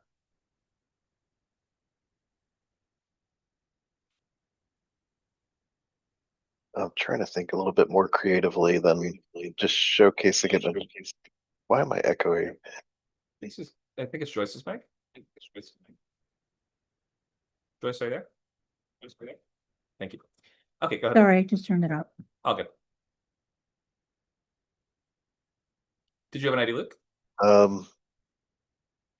Yeah, maybe the character is like bored in class and their professor is droning on about the aerodynamic properties of nylon or something. And that's our setup. I don't know what the reminder would be, but the payoff is I have to use that nylon balloon to glide to safety. Sure. Okay. So your character's learning about the topic earlier, and then they use what they learn in a different context, or they reapply what they've learned to a different situation than you thought it would work for. And I don't know why I keep saying nylon. I think it's actually mylar. What are weather balloons even made out of? Some kind of material. Right. Okay. So this is kind of They're made out of UFOs. made out of UFOs. There you go. This is kind of a a very tropey idea in sci-fi and horror a lot of the time, where it'll be like a horror movie about a dream-based alien or dream invader, dream manipulator, something like that. And early on, the characters are in a high school class talking about, you know, in Shakespeare it refers to dreams as this and this. Like we sort of touch on the topic that the conflict will revolve around early on in the story. Let's do our last one. Wrong wire. The bomb has only 3 seconds to explode. You put the bomb inside yourself. Okay. Oh God, what have we done? I guess you'd have to set up the character as I don't know, maybe they have a bomb-proof stomach. Maybe in Act 1 their stomach is replaced by a state-of-the-art uh I don't know, like futuristic carbon nanotube, you know, and they're talking about the tensile strength and all this stuff. Okay. It could even stop a bomb exploding, or if you want to get really ham-handed with it. Yeah, that's so ham-handed. You might not even need to do that. If your character, Oh. for instance, go ahead. I was gonna say, or go the other way, where it's like you got to be careful. This is really delicate. You don't want to risk it, and then you do the fake out death. Where he's Sure. effectively, so he is giving up his life to stop everyone else from dying with this bomb, but actually miraculously he survives. Or it could be the you have to reveal that you're a robot to all your friends and colleagues to save their lives, that sort of thing, right? Like, Yeah. Are you going to reveal your powers? Yeah, what if it is a superpower? What if it's sort of like Gambit with kinetic energy or something?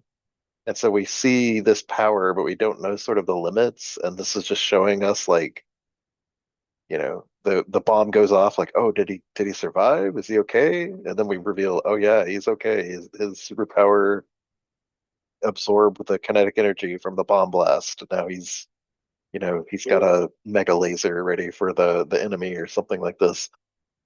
Great. This works really well. And then in- depending on, sorry. Okay. I was gonna say, depending on whether you want it to be, just sort of R-rated or X-rated, you can determine how the bomb gets inside him and whether or not lubricant is required. You had to bring it there. Had to go there. Thank you guys. All right, Oh, so I think let's just figure out the lesson from this last one, right?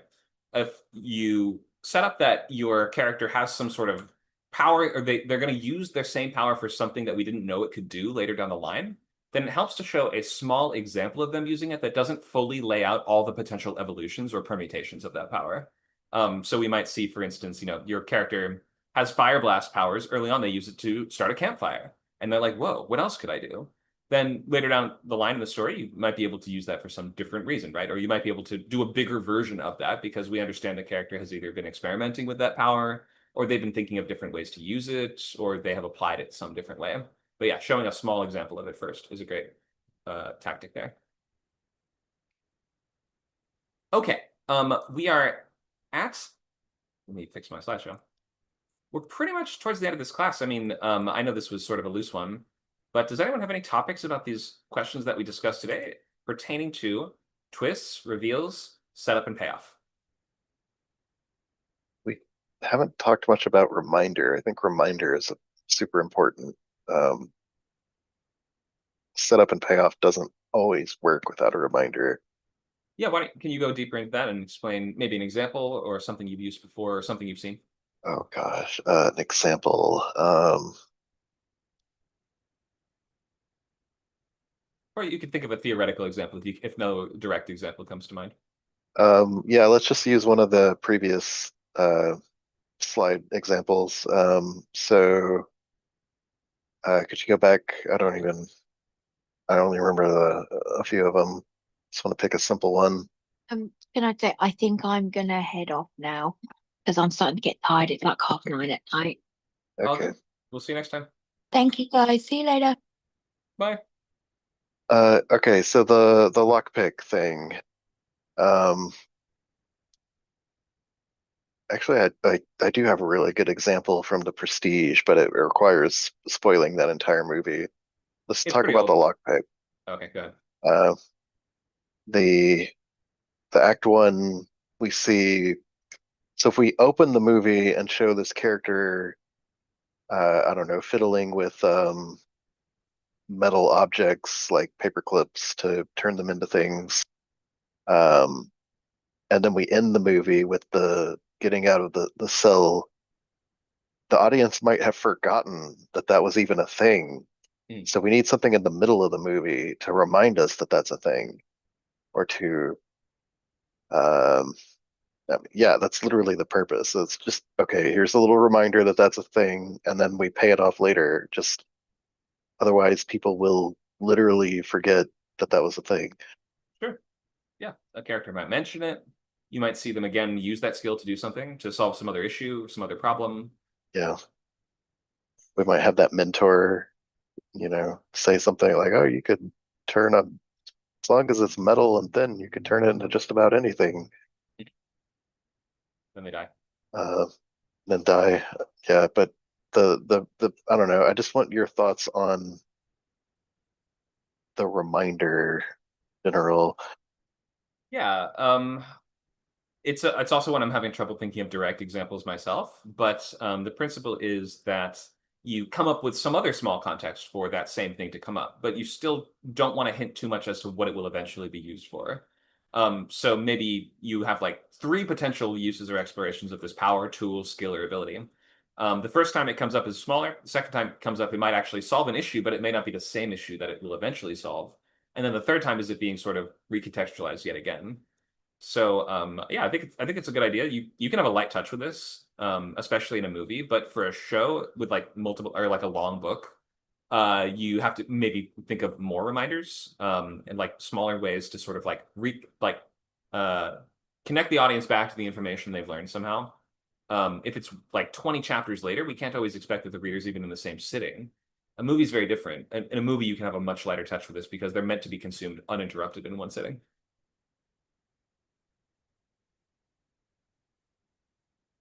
Okay, let's go back to questions.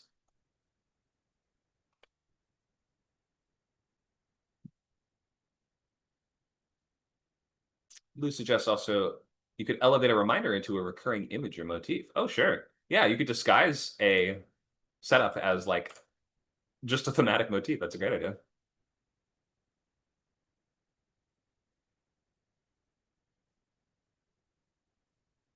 Okay, anyone need extra help with what they're working on for their novel project? Some question you want to ask, an outline you want to look at? A log line?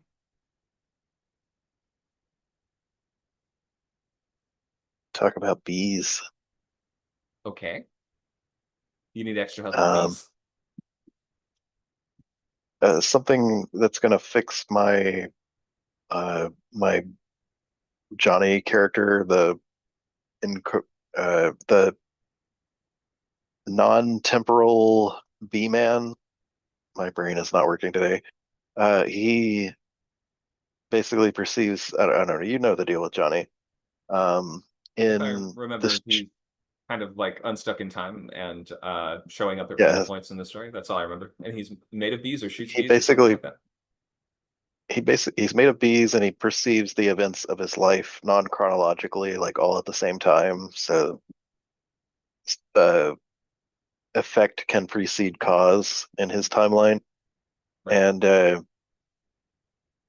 one thing is like, why does he have a grudge against the villain?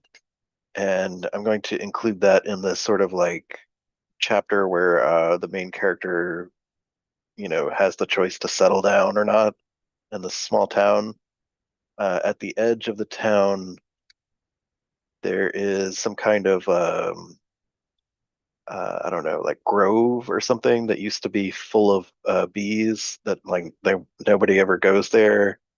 But sorry, I shouldn't use names. The marshal, the villain, um, has it destroyed for whatever reason. So I'm wondering what might be the reason the marshal would destroy this place.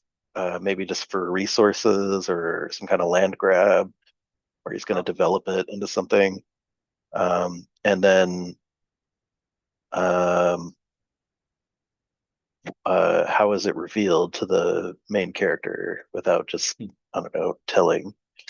How is the fact that the bee grove has been destroyed revealed? That's the question. Yeah, Okay. because it is kind of a setup. It's an important setup for what's going to pay off later. Right. Well, something that jumps to mind for me is, I mean, just you.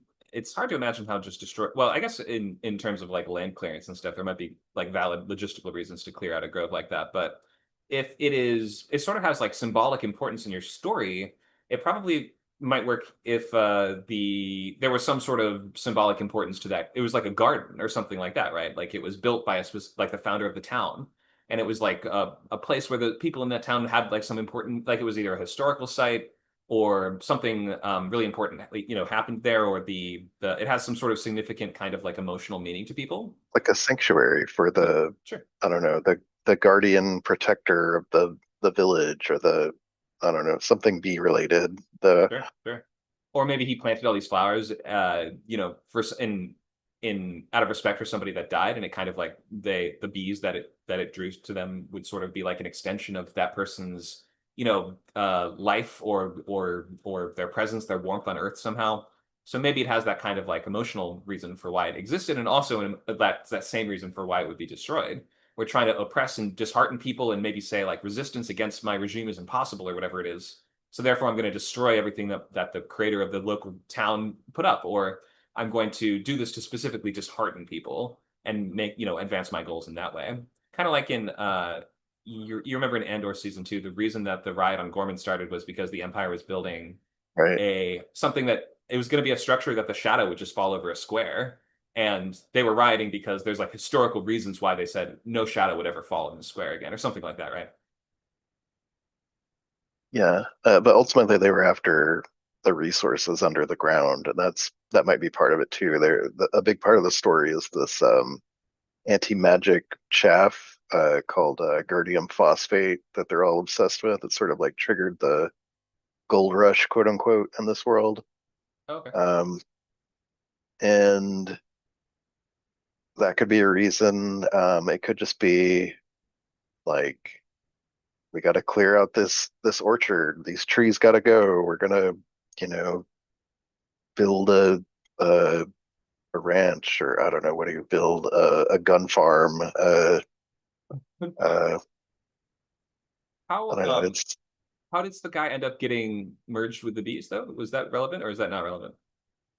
he's just kind of like this old like spirit. Really, he's like a I don't know how to explain it. Just kind of like a wild like nature spirit. Like this, he's like pure. He's just a wild man. He's just like part of nature. He's just Oh, okay. always been a part of the land there. I misunderstood. I Uh, thought you were saying he used to be a guy, a regular guy that got somehow turned into the bee monster, but you're saying he's almost like he's a like elf. Tom Bombadil. That's a Okay. good way to explain it. Okay. So, like a like certain like Shinto has sort of just these elemental spirits, right? That are kind of always have There you been and go. always will be, right? Okay, I think I get it. But so you don't need a backstory for how he became a bee man. So the question was, are you still trying to answer the question of why the garden would be destroyed? That's pretty much the main question. And then also how it would be revealed to the character. Like, do I want to spend more time having the character go and experience this like magical wonderland of bees and flowers and then see it destroyed? Or should he just see the destruction after the fact? Or like, I don't know. I think the first one would be stronger, but it might require another chapter. Well, do you want to open it to the room and see if anybody else has ideas on why your villain would destroy this wonderful bee garden or field or whatever it is? Sure. Yeah, it's high fantasy, Weird West, dark fantasy. Basically anything goes. So the crazier the better, honestly. Yes, it is a question. Any The others? Western, yeah. Maybe he hates the color yellow. I don't. It could be that stupid. It really could. Okay. If it's that, if petty reasons are on the table, that makes it a little easier. He got stung by a bee once. He hates bees. Yeah. He's allergic. My Wait, paw got killed hang on. by a bee. Well, if your child was allergic to bees, your child got stung by bees and died. So now you have a grudge against bees. Oh no, that's his child. He doesn't. He's not a childbearing kind of person, honestly. Okay. He's too slimy for that. But oh damn, I had a thought and I just lost it. Uh, what were we just saying before that? What were we just talking about?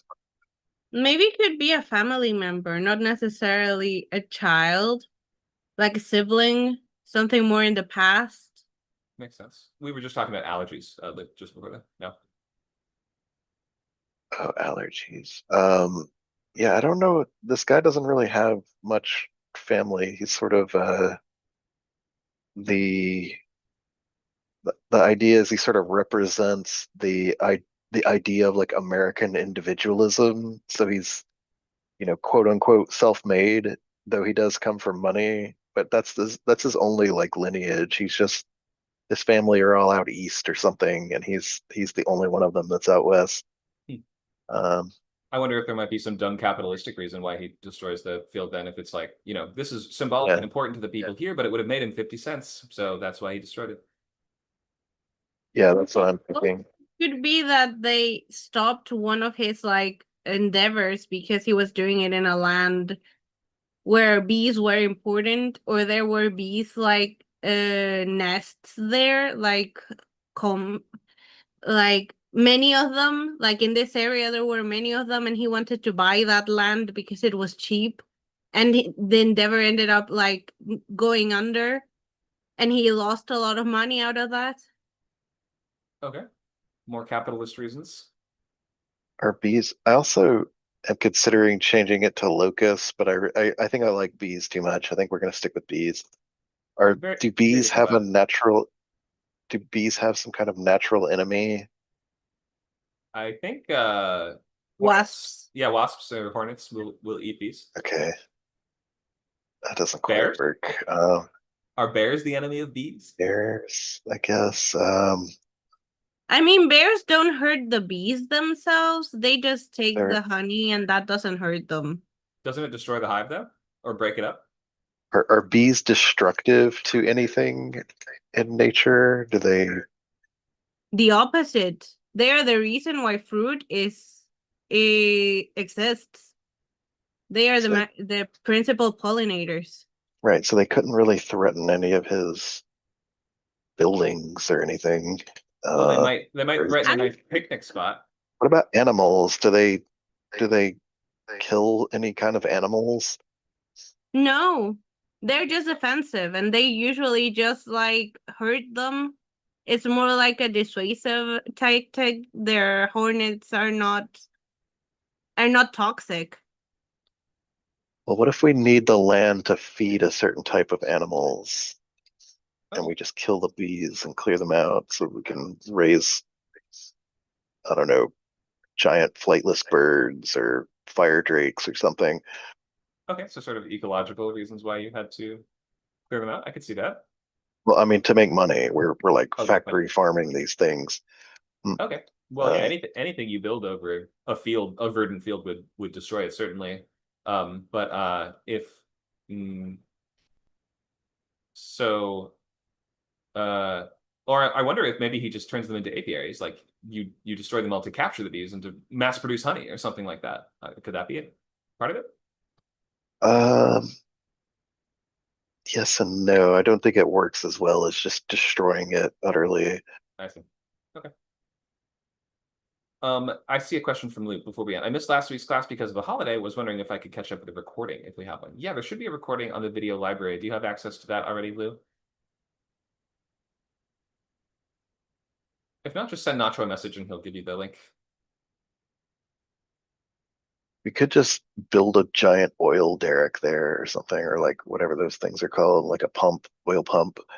Oh yeah, are they called drills? Just an oil drill, right? Isn't that what they're called? Probably. I think it is called an oil drill. Also, they could use the land, like submerge it to create like a place for the water like supplies, or like repurpose a river, and so the plants in the area start dying and the bees don't have how to feed themselves. Yeah, build a dam, maybe build a, what would you want to build? A railroad, a dam, a oil oil drill. What are some other, there's some more like fantastical things that might fill that kind of idea. A magical kind of like An airport. bark or something, like they start killing the plants the bees are using for feeding. Oh yeah, just the trees. The trees are, I don't know, they can turn it into snake oil or I don't know, like some kind of actual magical purpose for the trees, maybe. Sure. Good work. Anyone else have ideas?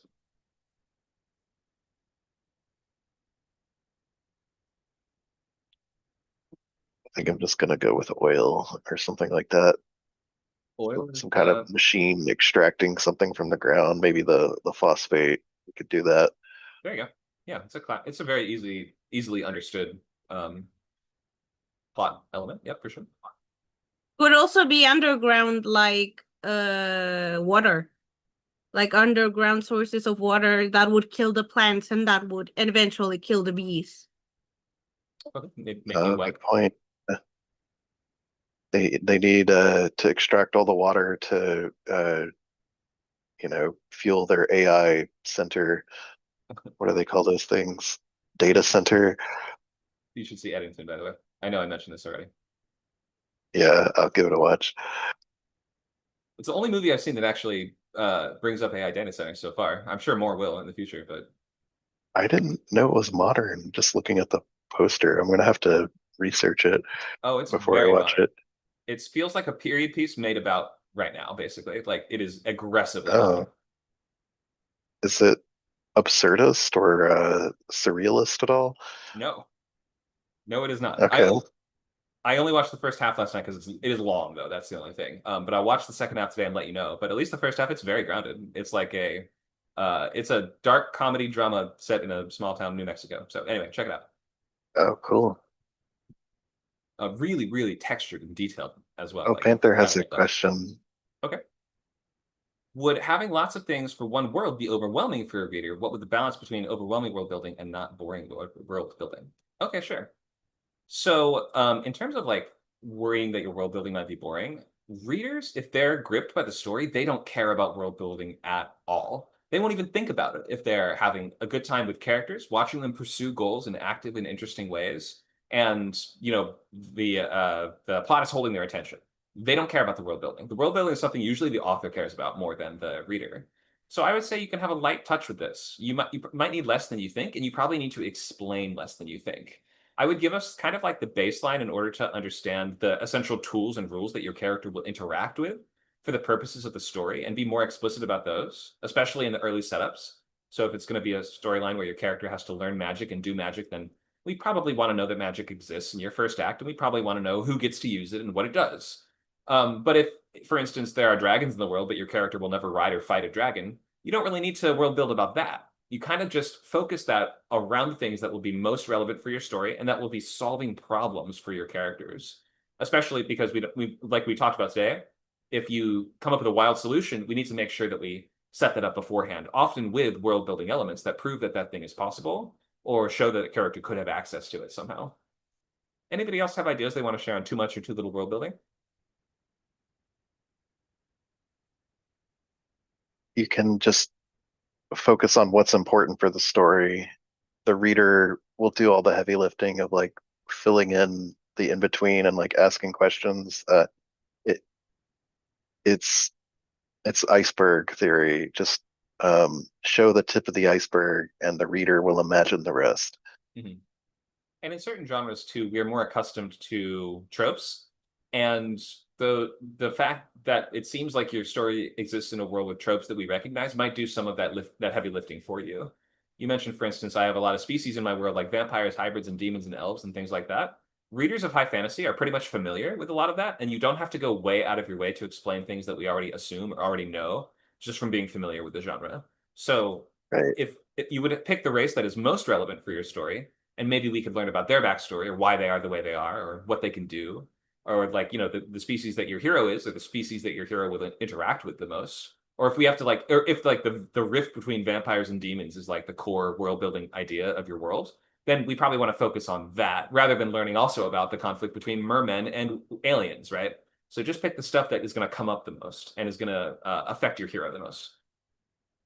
I actually have an example. My other novel that's on the back burner for now is has vampires as main characters, and there's all this lore that exists in the universe about vampires. There's 13 clans, there's their origins, there's like the Primarch and all the like hierarchy and of how they were came to be.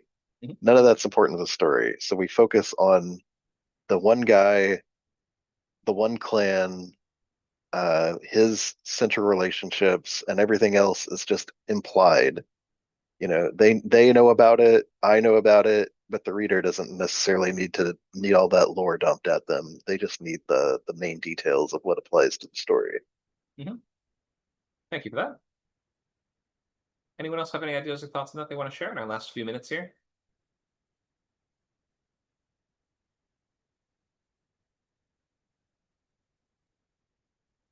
Okay, we'll wrap up with that topic.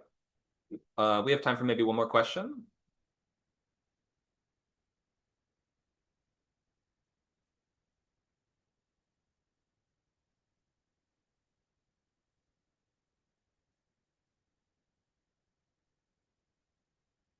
What makes a payoff not work?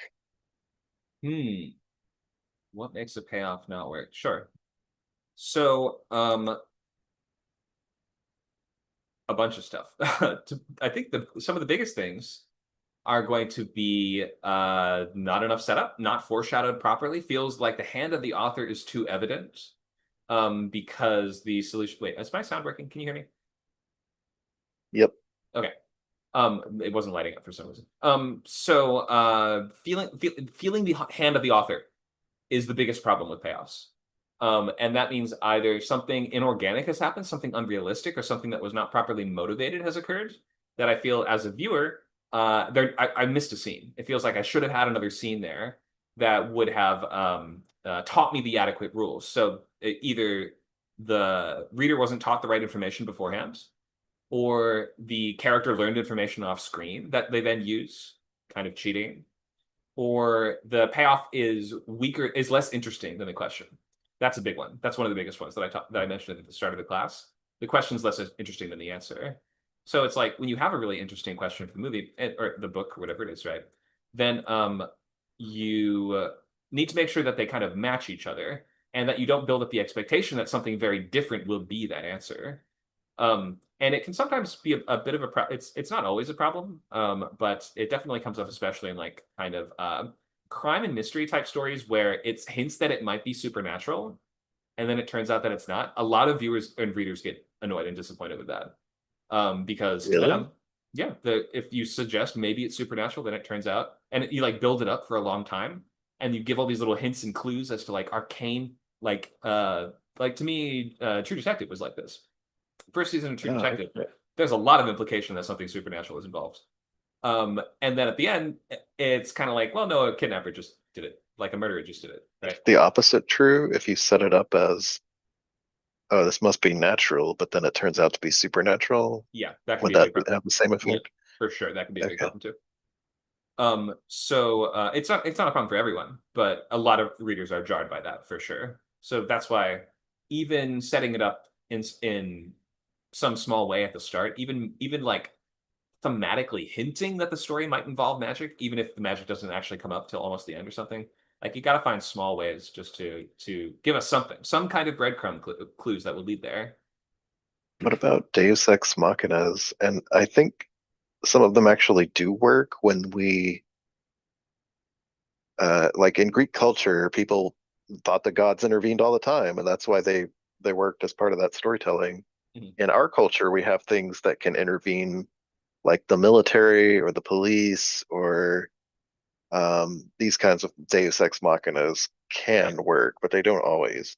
Yeah, to me, it may even connect with you mentioning like actual God's intervention, right? In the modern Western world, we have this idea of, well, the Lord helps those who help themselves. So, like, your character can kind of get someone to help them or intervene somehow, but we want to understand that as an extension of their actions in some way. Yeah. And that might be like you inspired somebody early on in the story, or like you did a good deed, like Training Day does this, right? Like we save a girl from a random crime that seems to be happening. And then at the end of the movie, the bad guys who have us kidnapped, they're about to kill us. It turns out, well, that girl that we saved from the crime is like the daughter of that villain. And she's like, oh no, you can't kill them. They're good guys, right? And ends up letting them go. It was a setup early on, and showed, a character dealing with some smaller version of that problem. And it like, always, I think almost every one of these twists that we've talked about today, types of twists and reveals, come back to this idea of recontextualizing. So we see that same thing that we thought that story was done. We thought it was there for this narrative purpose, but then we add new context to it and it comes up in a different way later. All right. Okay, we are at the end of our class here. This was a lot of good discussion today. Thank you for everyone who participated and tried the exercises. We are almost done with this boot camp. Can you believe it? We have just 2 classes left. Pressure cooker on the 22nd. And maybe if people show up on the 29th, we'll do the last class, but if no one does, we might just move that to the first class of the new year and just kind of wrap things up there with our big pizza party session where we say what went well, what did you run into, what questions did you end up running into, what are you going to do differently next time, how do we approach revising and editing, and all those next steps. So those would be those next 2 classes. We currently also have labs running. Those are twice a week, Friday 12 to 2, and on Saturday from 4 to 6. And we're going to be adding an in-person lab next year in LA, by the way, just saying. And also new date added for in-person event, TV writing event from 1 p.m. to 6 p.m. on December 7th, downtown Boyle Heights Arts Conservatory, Los Angeles. So we're doing more and more stuff in person in LA. So you guys got to move here if you want to get in on this. You got to get in on the good stuff. Come on. Yes, Lou, actual in-person lab. It should be a good time, I hope. If everyone shows up and everyone's like, I don't have anything to work on, I'll be annoyed though. I'll be like, well, time to start a new script right now. I'll write it in blood. Go ahead. As long as you're writing it at all, you're ahead of like probably 50% of people that say they're into screenwriting and novel writing. Okay, let's wrap there. Lab from 4 p.m. today and class tomorrow, 11 to 1, action horror for features. We'll see you guys soon.